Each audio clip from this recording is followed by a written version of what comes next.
Just 750,000 people share a lot of space in South Dakota. They share a single area code and a small capital. But lawmakers in Pierre have put South Dakota in the vanguard of a renewed campaign to outlaw abortion.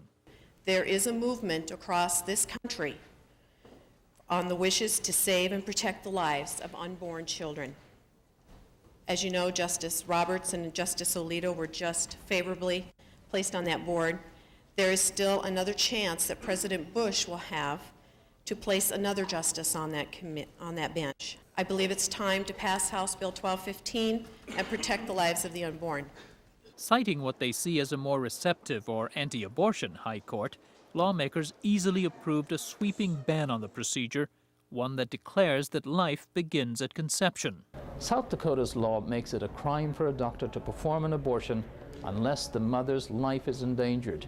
There are no exceptions for cases in which a mother's health may be threatened or cases in which the pregnancy results from rape or incest.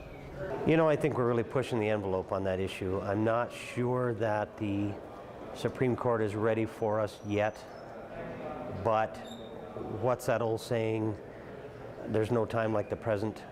Veteran State Senator Bill Napoli strongly backed the new ban. The most important part of this bill is that if Roe versus Wade is overturned, states' rights are returned to us to decide what to do about abortion. Already, South Dakota is perhaps the most difficult place in the country to get an abortion. There's a 24-hour waiting period and mandatory counseling to discourage the procedure. The law requires parental notification in cases where the patient is a minor. Only one clinic, Planned Parenthood in Sioux Falls, offers the procedure. Hail Mary, full of grace. Often, patients must drive past picketers. No local doctor will go near this clinic. So one day each week, a physician flies in from Minnesota to provide abortions. It's a cause that drew Dr. Miriam McCrary out of retirement. I just remember from my practice how desperate women were, and I just wanted to be available to give them a safe abortion. There are doctors who can't do this, emotionally, possibly, but for me, I put myself in their position, and I want to treat them the way I'd want to be treated myself. One patient she saw was this woman, probably in her early 20s. She would not reveal even her age. With a low-paying job and 2 children, she said she simply could not afford a third. It was difficult. When I found out I was pregnant, I was saddened because I knew that I'd probably have to make this decision. Like I said, I have 2 children, so I look into their eyes and I love them. It's been difficult, you know. It's not easy, and I don't think it's, you know, ever easy on a woman, but we need that choice. She drove here from more than 5 hours away.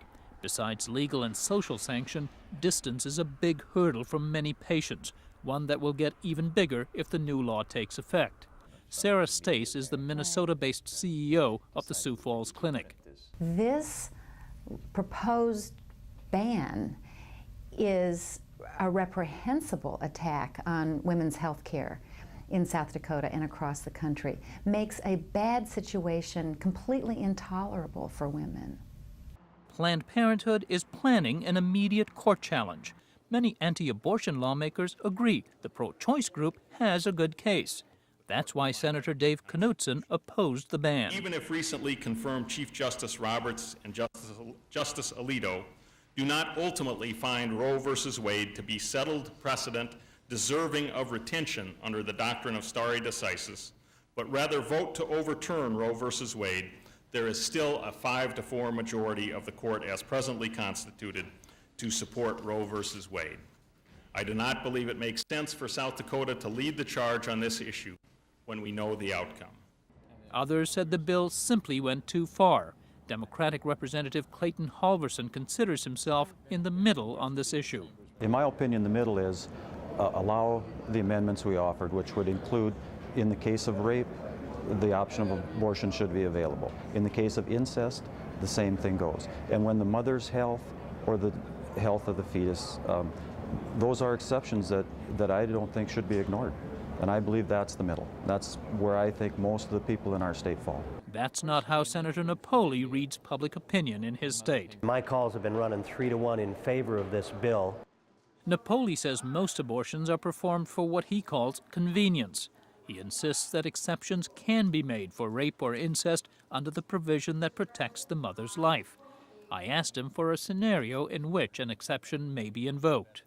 A real-life description to me would be a rape victim. Brutally raped, savaged. The girl was a virgin. She was religious. She planned on saving her virginity until she was married. She was brutalized and raped, sodomized, as bad as you can possibly make it, and is impregnated. I mean, that girl could be so messed up physically and psychologically that carrying that child could very well threaten her life. For his part, Governor Mike Rounds says he's inclined to sign the new bill into law, despite its dubious legal standing. I firmly believe that the possibility of Roe versus Wade being successfully challenged by this particular piece of legislation today, I think is very, very remote. Rounds prefers a less sweeping approach to restricting abortion. He says it would more likely pass legal muster. Still, the governor said the new law would be a good thing as a rallying cry for anti-abortion forces. For those individuals that would feel discouraged, that say, gee, we could have eliminated Roe versus Wade, but we've never had an opportunity in the last 15 years to do so, this is an opportunity to say, see, there it is. The court may or may not, but it'll take us 3 years to find out. In the meantime, let's continue to work at chipping away at Roe versus Wade one step at a time. We've chipped and chipped and chipped. Now we're here with this full-fledged. What will be next? What will be next? Democratic Representative Elaine Roberts is one of South Dakota's few pro-choice legislators. What's next, she fears, is a host of measures that regulate women's private lives. We already have a law that says a pharmacist by conscience could refuse to fill my prescription for contraceptives. There is already a move from some groups who have worked on this to say that there should be no contraceptives, that sexual intercourse is for the purpose of reproduction. Much of what she fears is an assault on basic rights, Senator Napoli sees as a return to traditional values. When I was growing up here in the Wild West, if a young man got a girl pregnant out of wedlock, they got married, and the whole darn neighborhood was involved in that wedding. I mean, you just didn't allow that sort of thing to happen. I mean, they wanted that child to be brought up in a home with two parents, that whole story. And so I happen to believe that can happen again. You really do? Yes, I do. I don't think we're so far beyond that we can't go back to that. With the governor's signature, the abortion ban is supposed to take effect July 1st. But legal challenges or a possible petition drive to put it on the ballot could delay the measure up to 3 years, if it survives.